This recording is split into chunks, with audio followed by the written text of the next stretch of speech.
आज सगळ्या दृष्टीने त्यांच्याकडे अभिमानाने पाहतात आणि त्यांना आपल्याविषयी जो सार्थ अभिमान आहे ते आजच्या सत्कार मूर्ती सन्माननीय सुजितदादा झावरे साहेब, नगराध्यक्ष, उपनगराध्यक्ष, सर्व नगरसेवक, पारनेर ग्रामस्थ बंधू आणि भगिनींनो,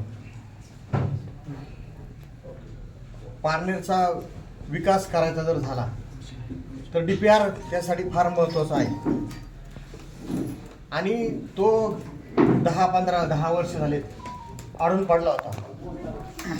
आपल्या इथून फार मोठमोठे माणसं मोठ्या सत्तेवर गेले, परंतु दोन कामं जे आपल्या दृष्टीने पारनेकरांच्या दृष्टीने महत्त्वाचे होते ते म्हणजे DPR आणि पारनेरचा पाण्याचा प्रश्न.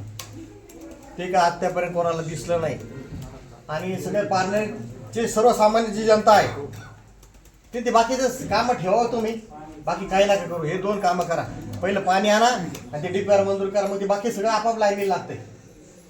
असं सर्वसामान्य लोकांची भावना आहे आणि त्यालाच सुजित झावरे साहेबांनी हात घातला आणि ते त्यांच्या हाताला यश आलं. योग्य वेळी योग्य निर्णय कसा घ्यायचा हे झावरे साहेबांनी शिकण्यासारखं आहे. म्हणजे आता कोणते इलेक्शन नाही, काही नाही, कोणतं वातावरण नाही, तरी ते एकनाथ शिंदे साहेबांबरोबर जे गेले आणि त्याचा जो परिणाम झाला तो परिणामाचा हे वास्तव आहे.